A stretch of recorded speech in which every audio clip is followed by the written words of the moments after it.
Superposition पढ़ा, like superposition principle पढ़ा, फिर हम लोगों ने जनरली सुपरपोजिशन को डिराइव किया इलेक्ट्रिक फील्ड के दो कंपोनेंट्स लेते हुए। अब हम लोग पढ़ेंगे सुपरपोजिशन ऑफ वेव, उन वेव की जिनकी फ्रीक्वेंसी सेम होती है। हम लोगों ने यहाँ पे एक डायग्राम ड्रॉ किया है जिसमें हम लोगों ने कहा कि ये वेव फ्रंट 1 है, ये वेव फ्रंट 2 है। हम सुपरपोजिशन प्रिंसिपल को माइंड में रखते हुए कि दो वेव जहाँ वो एक पॉइंट पे मीट करें और उनका रिजल्टेंट इक्वल हो इंडिविजुअल के, वो सुपरपोजिशन, यहाँ पे सुपरपोजिशन प्रिंसिपल अप्लाई हो रहा है क्योंकि ये दोनों एक पॉइंट पे मीट कर रही हैं, पॉइंट पी पे मीट कर रही हैं। ठीक है, ये वेव फ्रंट है, इसने डिस्टेंस, ये जो S1 है ये शो कर रहा है कि distance covered by wave front 1 directed towards along directed. S1 जो है वो डिस्टेंस है जो कि वेव फ्रंट 1 से कवर हुआ है directed along the propagation of wave, और इसी तरह S2 भी वो डिस्टेंस है जो कि वेव फ्रंट 2 से कवर हुआ है directed along the propagation of wave. ये जो डॉटेड लाइन शो हो रही है यहाँ पे आपको, और ये रेफरेंस फेज है। ठीक हो गया। रेफरेंस फेज का मतलब होता है कि एक स्पेसिफिक पोजीशन के यहाँ से मेरी वेव शुरू होगी, उसके ऊपर यहाँ से मतलब मेरी वेव फ्रंट शुरू हुई है और यहाँ पे आके इन दोनों ने मीट किया है। ये इस चीज़ का मतलब है, इस डॉटेड लाइन का ये मतलब है। फिर हम लोग एक और ये बात भी कहते हैं, जो एम्पलीट्यूड है ना और फेज है, इन दोनों वेव्स का वो डिफरेंट है। ठीक है, क्योंकि φ1 जो है फेज एंगल वो वेव फ्रंट 1 का है, और φ2 जो है वो एंगल है, फेज एंगल है वेव फ्रंट 2 का। और इसी तरीके से एम्पलीट्यूड भी दोनों का डिफरेंट है। इसका S1 है वेव फ्रंट 1 का और S2 वेव फ्रंट V2 का।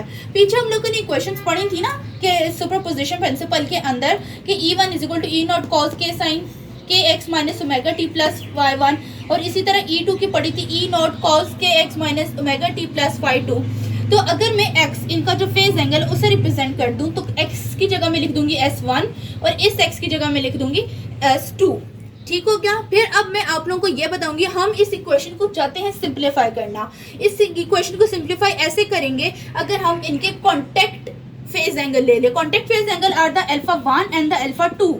α1 जो है वो मेरे पास हो जाएगा KS1 प्लस φ1 KX2 प्लस φ2। अगर मैं इन दोनों को यहाँ रिप्लेस कर दूं तो मैं इस तरह से रिप्लेस करूंगी KS1 प्लस φ1, और यहाँ मैं इसको रिप्लेस करूंगी तो यहाँ पे kx - ओमेगा t प्लस φ1 था, फिर हम लोगों ने उसको रिप्लेस कर दिया S1 से, फिर हम लोगों ने kx - ओमेगा t प्लस φ2 था।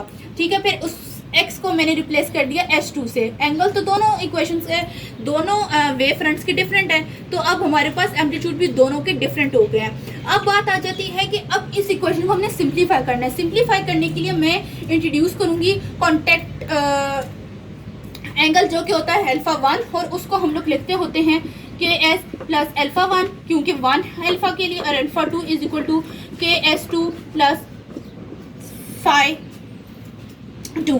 अब इस इक्वेशन को अगर रीअरेंज कर लें कि S1 plus φ1 minus omega t करूं तो मैं इस इक्वेशन को कुछ इस तरह से लिखूंगी, और इसमें भी इसी तरह से एडिट करूं तो इस इक्वेशन को भी कुछ इस तरह से लिखूंगी। इन दोनों को अब हम लोगों के पास ये क्वेश्चंस आ गई, α1 minus omega t, α2 minus omega t. अब मैंने डिटरमिन करना है फेज एंगल। फेज एंगल में इस तरह से डिटरमिन करूंगी कि α2 minus α1 = KS2 plus φ2 minus KS1 minus φ1, जो कि हम लोगों ने पीछे डिटरमिन की। हम लोगों ने कहा था ना α1 = K, हमारे पास S1 था प्लस φ1 था, और α2 हमारे पास KS2 प्लस φ2 था। इसको यूज़ करते हुए मैं फेज डिफरेंस फाइंड करूंगी। अब हमारे पास फेज एंगल है α2 माइनस α1। इन दोनों इक्वेशंस को यूज़ करते हुए मैंने ये लिखी, और अब हम लोगों ने क्या करना है कि हम लोगों ने अब इसमें से K कॉमन ले लेना है। K इस तरह से कॉमन आ जाएगा, S2 माइनस S1, और φ जो है हमारे पास इसी तरह से रहेगा। अब इसी तरह रहने से हमारे पास ये जो पूरी इक्वेशन बनी है KS2 minus S1 plus φ2 minus φ1, it's phase difference of α2 minus α1 of superposition of a wave of same frequency.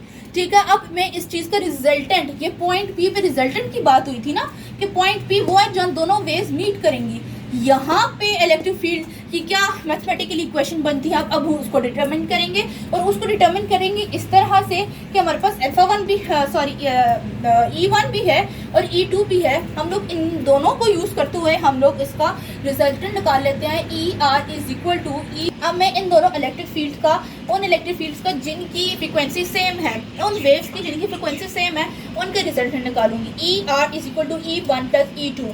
इनके रिजल्टेंट इस तरह से निकलेगा कि E1 जो होता है वो इक्वल होगा E01 cos α1 minus omega t and plus E02 cos α2 minus omega t. That's it.